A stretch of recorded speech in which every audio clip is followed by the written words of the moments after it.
General साहब, आपने operation सिंदूर की बात की। निश्चित तौर पर ये विषय था। जब हमारे सीडीएस साहब विदेश में जाकर उनका साक्षात्कार होता है, तो उस पर्सन पूछा जाता है कि हमारे कितने लड़ाकू विमानों का नुकसान हुआ, तो उनका जवाब था कि हमें उस बिंदु पर नहीं जाना, हमें इस बिंदु पर जाना है कि किस वजह से हमारे लड़ाकू विमानों को कुछ क्षति हुई। बतौर जनरल, आप इस ऑपरेशन सिंदूर को किस नज़रिए से आप देखते हैं? क्योंकि चर्चा कोई भी किसी भी विषय पर आम व्यक्ति करने लग जाता है, जबकि उस विषय की पर चर्चा तो कोई उस विषय का एक्सपर्ट ही बता सकता है। तो बतौर जनरल आप ऑपरेशन सिंदूर को किस नज़रिए से आप देखते हैं? देखो, मैं कहता हूँ कि उसमें हमारा ऑब्जेक्टिव क्या था। हमारा ऑब्जेक्टिव था कि पहलगांव में जो धर्म पूछ के मेल्स को अपनी बीबियों के सामने, अपने बच्चों के सामने जी बेदर्दी से कत्ल किया गया, जी उसी वक्त it was a national resolve और प्राइम मिनिस्टर ने कह दिया, वो विदेश यात्रा छोड़ के बीच में आए और उन्होंने कह दिया कि ऐसा बदला लेंगे जो उन्होंने सोचा भी नहीं होगा। जी और हमने तो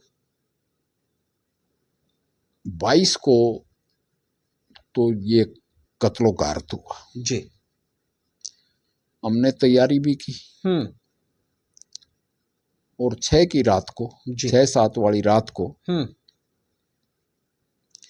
हमने दुश्मन के 9 ठिकाने जहाँ पे टेररिस्ट को पाया जाता था, ट्रेन किया जाता था या उनकी रिहाइश थी जी जो खासकर भावलपुर और मुरीद के, वैसे तो मुजफ्फराबाद भी था, कोटली भी था, सियालकोट भी था, वहाँ पे सटीक मिसाइल मारे जी और मरे टेररिस्ट, यानी मसूद अजहर के तो परिवार के 14 लोग मारे गए जी। और मरे का सबूत कौमी परचम, यानी उनका सब जिलाली परचम है, चांद तारे का झंडा जी, उसमें लपेट के उनका नमाजे जनाजा किया गया और आला फौजी और पुलिस अफसरान ने जी उनकी मैयत को अटेंड किया। तो ये प्रत्यक्ष को प्रमाण था कि मारे तो वही हैं। उसमें फिर पाकिस्तान ने भी भड़क के हमारे ऊपर हमला किया जी। श्रीनगर से लेके और भुज तक, यानी श्रीनगर, अवंतीपुर, जम्मू जी, जलंधर, आदमपुर यानी हलवाड़ा, उसके बाद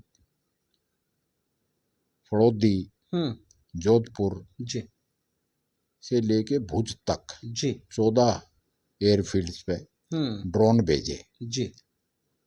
ड्रोन नहीं, मैं खुद एक रात को यानी सरसा के नज़दीक ही रहता हूँ जी, वहाँ तो उनका मिसाइल भी आया जी। मगर हमारे एंटी मिसाइल मिसाइल्स जी, यानी एयर डिफेंस सिस्टम ने जी उनको पूरी तरह से बर्बाद कर दिया और नाकाम कर दिया जी। हमारा नहीं, एक जम्मू में तो वो एक मकान को भेजने में कामयाब हुए जी, मगर उसमें जो सोरी थी माँ बेटी वो भी बच गई जी। जो हमारी कैजुअलिटीज उन्होंने की वो आर्टी शेलिंग से कर गए, खासकर राजौरी पूंछ में जी, यानी तोपखाने से जो फायरिंग पड़ोस में कर गए, वो भी गुरुद्वारों पर, मंदिरों पर उन्होंने गिराया।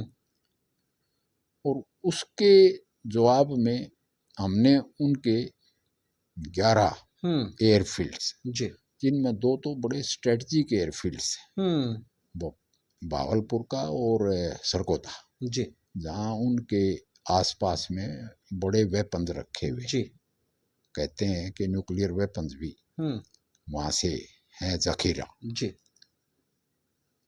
उनको बर्बाद किया और रात को उस वक्त उनके आर्मी चीफ जनरल थे सैयद आसिम मुनीर जी ने रात को प्राइम मिनिस्टर को 2:30 बजे, प्राइम मिनिस्टर खुद मानता है शहबाज शरीफ कि मुझे रात को 2:30 बजे बताया कि एयर मार्शल नूर खां एयर बेस रावलपिंडी के पास, पहले उसको चकलाला बोलते थे जी, वो दुश्मन ने हिट कर दिया और भारी नुकसान। युद्ध करने की स्थिति में नहीं रहा पाकिस्तान। उनको हमारे टारगेट रडार्स थे, मिसाइल बैटरीज थी जी, और एयरफील्ड्स थे, युद्ध करने की स्थिति में नहीं रहा। 80 घंटे में उनको लाचार तो मैं कहूँगा मजबूर कर दिया जी, कि भाई युद्ध विराम की भीख मांगो। और उनके डीजीएमओ ने हमारे डीजीएमओ से कांटेक्ट किया जी, और हमारा तो टारगेट अचीव हो गया था, जो हमारा ऑब्जेक्टिव था। हमने तो आतंकवादी ठिकानों को हिट करना था जी। उन्होंने हमारे मारे थे 27 जी, हमने उनके 100 के करीब मार दिए उग्रवादी। हमारा ऑब्जेक्टिव अचीव हो गया था जी।